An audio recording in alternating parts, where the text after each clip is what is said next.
ते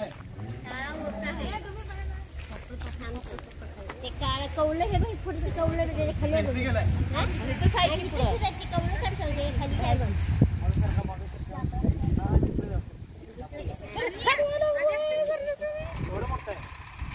मोठे रे ती कौलं काढते म्हणजे कौलाची खाली आहे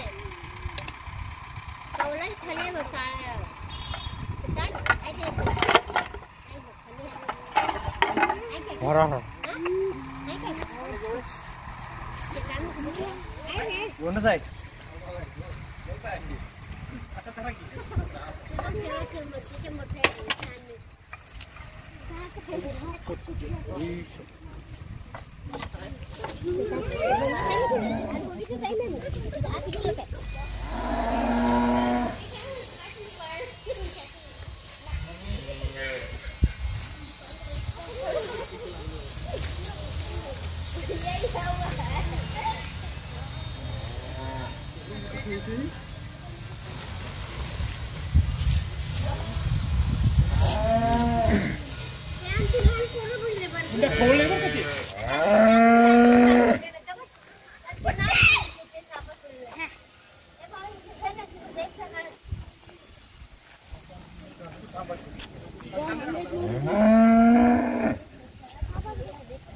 आणि पाक लांब नेऊन सोड बघ बंधाऱ्यावर माझी गाडी येतो वाटतं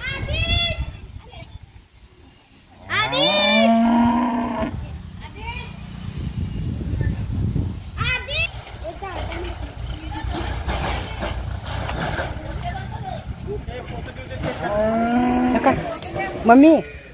मम्मी चिला चिला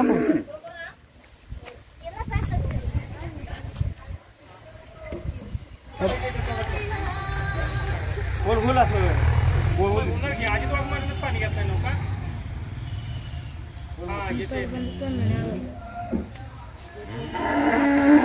गणेश नाईक केला चालू होत्या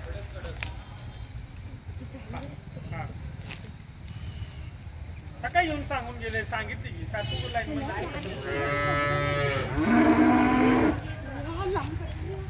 अहो सप्लाय म्हणजे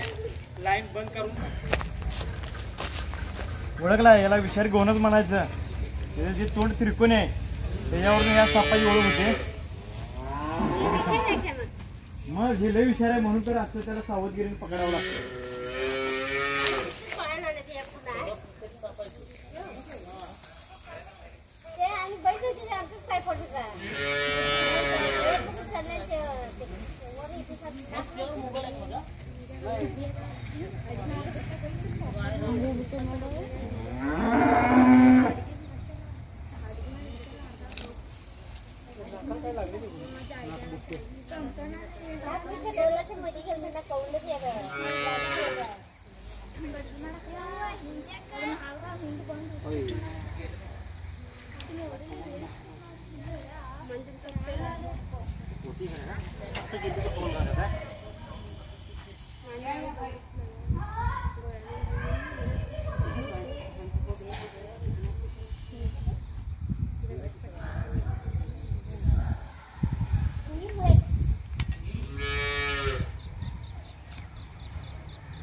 लवकर घालायला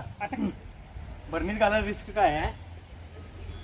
तर टोपण ज्यावेळेला घालतोय त्यावेळेला बर्नीत टोपणाचे आहे की नाही तेवढ्यावर जंप करून 100 वेळा चावलं बऱ्याच वेळेला साप तसं चावलं ज्यावेळेला टोपण घालतोय हां काढूस पर्यंत बोट धर त्यामुळे सगळ्यात सोपा पर्याय हा आहे अशा पद्धतीने विटा 2 साईडला लावल्या की ज्यात त्याला वाटतं की हे होल आहे सावधगिरीनं खरं म्हणजे धरायचं मित्रांनो यूट्यूब चॅनल सर्पमित्र दीपक पेडवर सर्वांचे स्वागत आत्ताच 1 मिनिटापूर्वी पकडलेला हा विषारी घुनस जातीचा साप आपण फॉरेस्ट एरियामध्ये सोडण्यासाठी आलेलो आहे आणि या सापाविषयी तुम्हाला अधिक माहिती सांगतो की हा अतिशय विषारी असा साप यामध्ये हिमोटॉक्सिक नावाचं जे विष आहे ते असतं आणि हे साप शक्यतो करून निशाचर असतात, परंतु आत्ता त्यांचे मीटिंग पिरियड चालू असल्यामुळे हे साप दिवसाही एखाद वेळेला दिसू शकतात. हा आता तुम्हाला मी दाखवतो 2 मिनटामध्ये. याची ओळखण्याची खूण असते, तोंड त्रिकोणी असतं आणि त्यावरती षटकोनी आकाराच्या 3 लाईन असतात. हिमोटॉक्सिक जे विष आहे, यदा कदाचित या सापाची जर तुम्हाला बाईट झाली तर कोणतेही स्क्रॅप बँडेज न बांधता जवळच्या सरकारी दवाखान्यामध्ये जाणे हा उत्तम पर्याय आहे. हा साप तुम्हाला थोडक्यात दाखवतो आणि आपण इथं आता फॉरेस्ट एरिया तुम्हाला दिसेल, इथं जाईल. इथे लक्ष द्यायचं.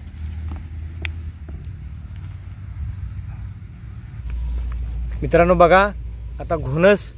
आपण सोडलेला आहे.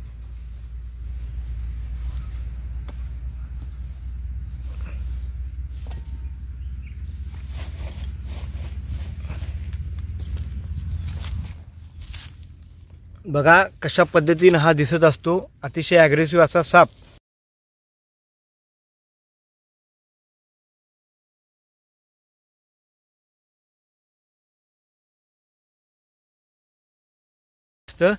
भरपूर मोठा घोणस,